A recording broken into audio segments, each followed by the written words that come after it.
ETF index mutual funds నేర్చుకుని stock మార్కెట్లో రాణించాలనుకుంటున్నారా? వెంటనే ఈ నెంబర్కి కాల్ చేయండి. నమస్తే రమ్మగారు. నమస్తే జయ.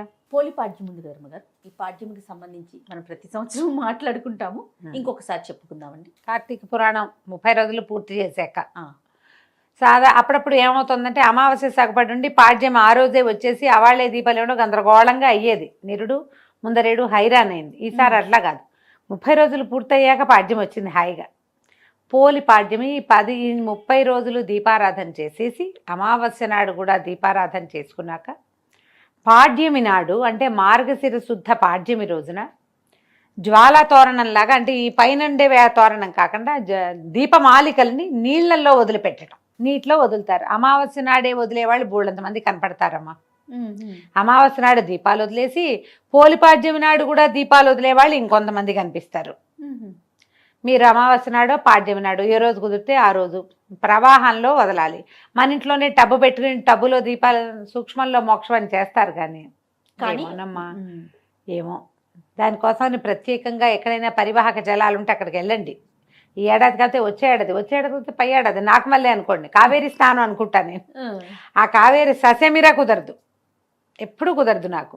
5 సంవత్సరాలు కార్తీక పురాణం మొదలుపెట్టిన రోజు నుంచి ఈ సంవత్సరమైనా నేను కావేరీ స్నానం చేయాలి. టైం రావాలి గారు. రంగనాథుడు పిలవాలి మన్ని, అంతే కదా. ఆయన ఎప్పుడు పిలుస్తాడో చూడాలి. పిలిస్తే కావేరీ స్నానం చేయటం. నదీ స్నానం నీళ్ళల్లో ఇంకేం చేస్తాం, సూక్ష్మంలో మోక్షం అని మన దగ్గరే ఒక టబ్బు ఏదో పెట్టుకుని ఆ టబ్బులో దీపాలు వదిలిపెడతారు. ఈ అరటి డిప్పల్ని, అరటి దొన్నెలు ఉంటాయి కదా మన కాండం తాలూకు దొన్నె, దాంట్లో ఏదైనా పదునైన చిన్న క్యాప్ తోటి ఇట్లా చేస్తే గుండ్రంగా లేచి వస్తుంది. అవును. ఈ గ్యాపుల్లో ఆవు నెత్తుతో ముంచిన కుంభవత్తుల్ని, పువ్వొత్తులు అంటాం కదా, అవును, వాటిని పెట్టి వెలిగించి నీళ్ళల్లో వదిలిపెట్టి దండం పెట్టుకోవటం. ఆ దీపానికి ఒక బొట్టు కాటుగా పెట్టడం, కాటుక కదలే పసుపు బొట్టు పెట్టడం, 2 అక్షింతలు 2 పువ్వులు పెట్టి నీటిలో వదిలిపెట్టడం. ఈ పోలి పాడ్యమికి ప్రత్యేకంగా పోలి స్వర్గారోహణ కథ చెప్తారు. ఈ పోలి స్వర్గారోహణ కథ ఎందుకు చెప్పబడుతుందో విన్నాం. ముందు మనం మాయలో చిక్కుకుని ఉంటాం జయ. దేవుడని, పూజని, పునస్కారం అని, ఇది మంచి రోజులని, ఇది నదీ స్నానం అని యావగా ఉంటుంది ఎవరికైనా, అందరికీ ఉంటుంది. దాంతోపాటు సంసార తాపత్రయం ఒకటి ఉంటుంది. ఇల్లని, వాకిలని, పొయ్యి మీద పాలని, పిల్లల స్కూల్ అని, మొగుడు క్యాంప్ అని, మధ్యలో మగవాళ్ళ తాలూకు వాంటింగ్స్ అని ఇవి ఉంటాయి. మగవాళ్ళకి ఉంటాయి, ఆడవాళ్ళకి ఉంటాయి. వీటితో పాటు వాళ్ళు కొత్త చీర కట్టుకున్నారు, వీళ్ళు ముత్యాలు నగేసుకున్నారు, వాళ్ళు పువ్వులు బోళ్ళని చేశారు, వాళ్ళు బ్రహ్మాండంగా చేసుకున్నారు, వాళ్ళు 100 దీపాలు వెలిగించారు, నేను 10 వెలిగించా. ఈ చింతలు కూడా ఉంటాయి. మాయలో చిక్కుకుపోయి ఉంటాం. ఓకే.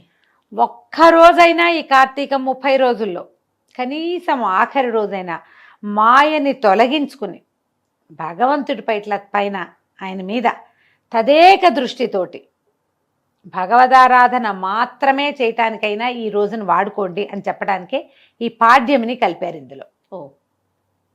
మనకి ఈ తాపత్రయాలు లేని వాళ్ళు ఎవరుంటారో ఒకళ్ళ పేరు చెప్పు. అస్సలు మనం కూడా లేము అందులో. ఎంత ప్రవచనాలు చెప్పినా, కార్తీక పురాణం చెప్పినా అన్యమనస్కంగా ఉంటుంది మనసు. అంతే. అలా సంసారమాయ విష్ణుమాయలో చిక్కుకునే ఉంటాం మనం. మాయని తొలగదీసుకుని అసలు రహస్యాన్ని, అసలు విషయాన్ని, చిదంబర రహస్యాన్ని తెలుసుకోగలిగటమే కష్టము. దానికోసం ఏటా వచ్చే కార్తీక మాసము దాని పక్కనే పోలిపాడ్యమి వస్తుంది. 30 రోజులు ఏదో రకంగా ఏడ్చావు, ఈ ఒక్కరోజునే సజావైగా ఏడవండి అని చెప్పటం అన్నమాట. ఎలాగోలా చేసాం. పొద్దున్నే రోజు లేస్తూ పక్కనున్న వాళ్ళు విసుక్కుని, పిల్లలు విసుక్కుని, మనకే అబ్బా చేత కావట్లేదు దేవుడా, కార్తీక మాసం ఇంకా ఎన్నాళ్ళు ఉంది అని డేట్లు లెక్క పెట్టుకుని చేయము. అవునండి. అమ్మో ఇంత చల్లగా ఉన్నాయి, వాచ్మెన్ చచ్చిన వాడు ఇలా చేశాడని ఆయన ఎవరో తిట్టడం, మనుషులు తిట్టుకుంటాం. వేడి నీళ్ళు పోసుకోలేకపోతున్నాం అని బాధగా ఉంటుంది.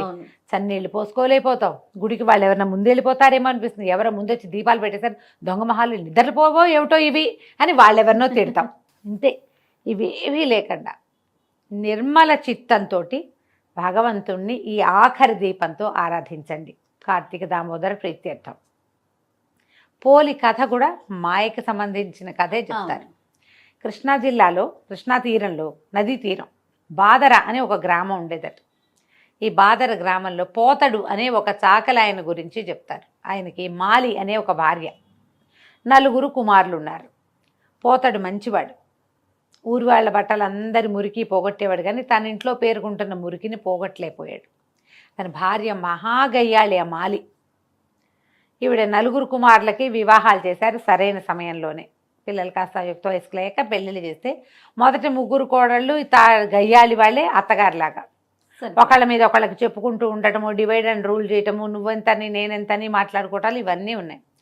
ఆఖరి కోడలైన పోలి చాలా బుద్ధిమంతురాలు, భగవంతుడి మీద చిత్తను నిలపగలిగేది, భర్తతో ప్రేమగా ఆపేక్షగా, వివాహితకి భర్తే దైవం లాంటి భావాల్లో ఉండేది. ఏ జాతైనా అంతే. మొగుడికి ఇష్టమయ్యేదిగా వండి పెట్టడం, అతను చెప్పిన మాట వినటం, అతను ఏదైనా ఒకటి అనుకుంటే దాని ప్రకారం పనిచేయటం, అతను సమయానుకూలంగా తన పనులను సర్దుకోవటం, ఇంతే చాలమ్మా. పూజ చేయాలి ఆ మొగుళ్ళకి, అదే కదా, ఏమక్కర్లా, ఇదే చేయాలి. అనుకూల దాంపత్యం అంటే ఇదే. వీళ్ళు బాగా చూస్తున్నారు, అవతల వాళ్ళు కూడా బాగా ఉంటారు. అయినా ఉండని దౌర్భాగ్యులు కొంతమంది ఉంటాయి కొన్ని జాతులు, దానికి మనం ఏం చేయలేం. కానీ మనం బాగా ఉంటే అవతల వాళ్ళు బాగా ఉండటం మనకు తెలుసు కదా, సహజంగా చూస్తాం. అయితే ఏమైంది, ఈ పై 3 కోడళ్ళు అత్తగారు ఏకమయ్యి ఈ పోలిని నానా హింస పెట్టేవారు.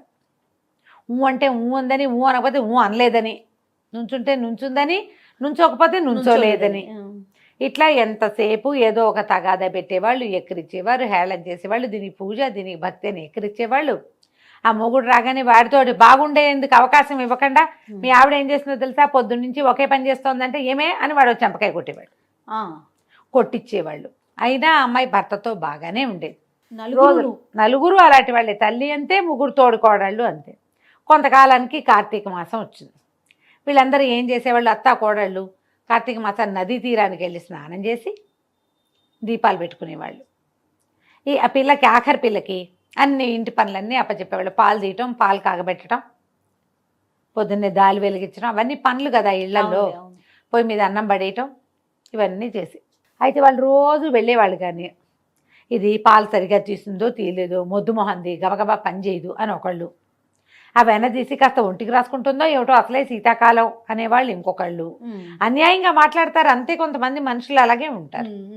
అమ్మేసుకుంటోందేమోనని, ఏదైనా దుత్తలు పడేసిందేమో, అన్నం మనం చెప్పిందంతా వండిందో లేదో, అన్నం చిమడబెట్టిందో ఏమిటో, ఆ కూర దానికి చేయటం రాదు, కూర చెప్పామో సరిగ్గా చేస్తుందో చేయదు, ఇట్లాంటి భావాలతోటే స్నానాలు చేసేవాళ్ళు, దీపాలు పెట్టేవాళ్ళు. ఎవరికైనా చెప్పేటప్పుడు ఉందిగా మాకు మారేమా, పని పాట రాదు, మొద్దు అని దాన్ని ఏదో ఒకటని ఎవరికో చెప్పేవాళ్ళు. ఈ పిల్ల ఇంట్లో పనులు చేసుకునేది. 1 రోజులు గడిచింది. ఒక్కరోజు కూడా కార్తీక దీపమే పెట్టలేకపోయింది. ఇంట్లోనే స్నానం చేయాల్సి వచ్చేది. ఆ కాలంలో అందరూ నదీ స్నానాలకు వెళ్ళేవాళ్ళు. ఒక్కనాడైనా పోనీ దీని జీవితానికి ఒక నదీ స్నానం అని ఒక రోజైనా దాన్ని తీసుకెళ్ళాలి, ఆ చిన్నపిల్లని, కోడల్ని. ఆ పిల్లని ఇంట్లోనే వదిలేసేవాళ్ళు, పోలిని. అయితే కార్తీక అమావాస్య వచ్చింది. అమావాస్య వెళ్ళిన కొన్ని గంటలకి తెల్లవారింది.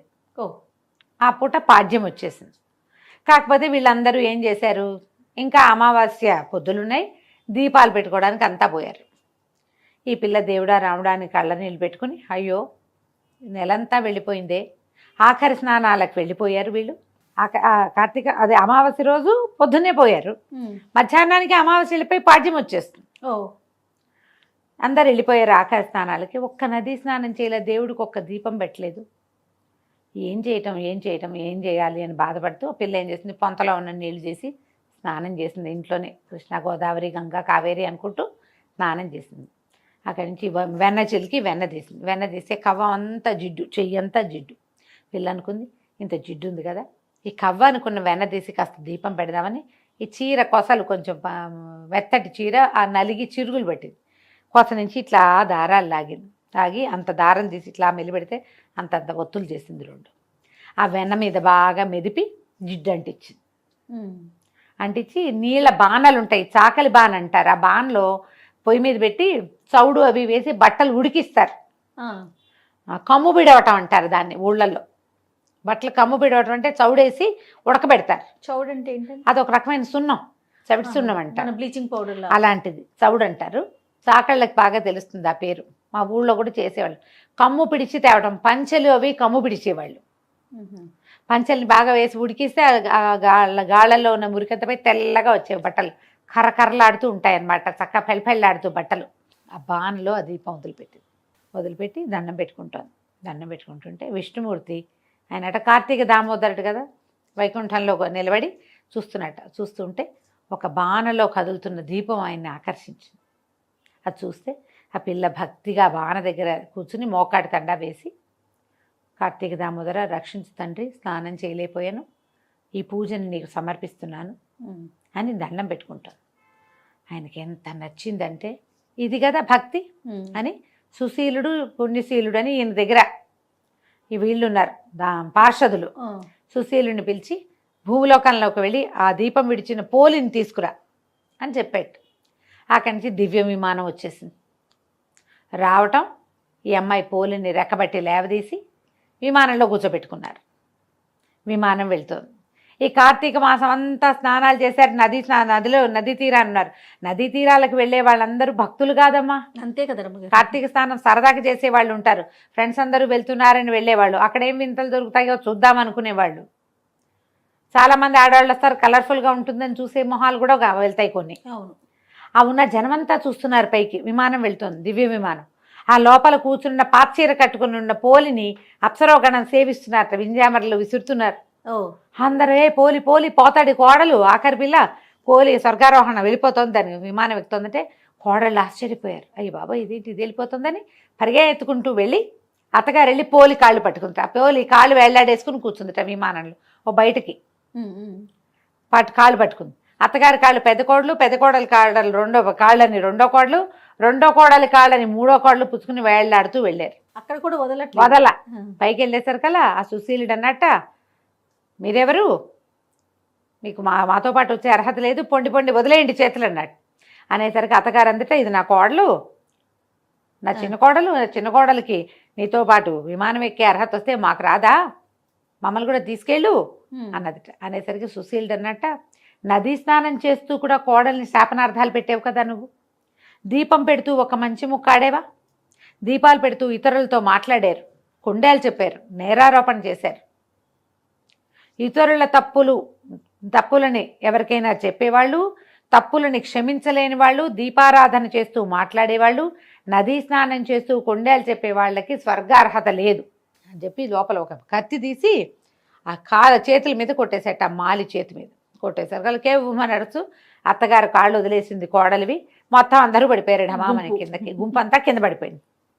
జనాలంతా చూస్తూ ఉండగానే ఎత్తి తడుముకున్నారు. వీళ్ళు లేచి పోలిని మాత్రం చక్కగా స్వర్గారోహణ చేయించేశారు. ఆ అమ్మాయి సశరీరంగానే విష్ణు సాయుధ్యాన్ని పొందింది.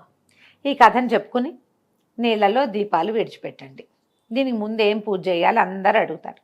మీరు విష్ణు పూజ చేస్తూ ఉంటే విష్ణుమూర్తికి పూజ, దీపాలు పెద్దగా పూజ పునస్కారం రావండి, మామూలుగా పెట్టిన దేవుడికి దీపాలు పువ్వులు పెట్టండి, చక్కగా దీపము ధూపము పెట్టండి, 4 అరటిపళ్ళు, 2 కొబ్బరికాయలు, 4 లెక్క కాదు క్యాజువల్గా చెప్తున్నా, పళ్ళు కొబ్బరికాయ అవి నివేదన చేయండి, దీపాలు పెట్టుకోండి ఇంట్లో. తర్వాత నీళ్ళలో దీపాన్ని వదిలిపెట్టండి. విష్ణువారాధన చేసేవాళ్ళు విష్ణువారాధన, శివారాధన చేసేవాళ్ళు శివారాధన. ఏం కాదు రోజువారీ మేము ఊరికే దీపం పెట్టుకుంటాం, అవి కూడా పెట్టుకోండి. పెట్టుకోవటం, ఈ దీపాన్ని నీటిలో వదిలిపెట్టి ఈ కథని చదువుకుని విని 2 అక్షంతలు దేవుడి మీద వేసి మీ మీద వేసుకోండి. పోలి స్వర్గారోహణ కథ పూర్తవుతుంది. దీపాలు నీళ్లలో విడవటంతో కార్తీక మాసాన్ని పూర్తిగా సుసంపన్నం చేసుకుంటాం. ఈ 30 రోజుల్లో చేయలేని వాళ్ళందరూ కూడా ఈ చివరి రోజున చేసినా కూడా మీకు పూర్తి కార్తీకాన్ని ఆచరించిన ఫలితం లభిస్తుంది. ఏకైక రూలు, ఇతరులని నిందించవద్దు. దీపారాధన చేసేటప్పుడు కానీ, దైవారాధన చేసేటప్పుడు కానీ, స్నానం చేసేటప్పుడు కానీ మాట్లాడవద్దు. నమస్కారం చేసుకోండి, అయిపోతుంది. ఏదైనా ఇబ్బంది కనుక అలా అనిపిస్తే రమ్మగారు, పీరియడ్స్ వస్తే వచ్చే సంవత్సరం చేసుకుందరు కానమ్మా, ఏం కొంప మునక లేదు. పీరియడ్లో ఉన్నా చెయ్యండి, ఇలాంటివి నేను చెప్పను. నమస్తే రమ్మగారు. నమస్తే జయ.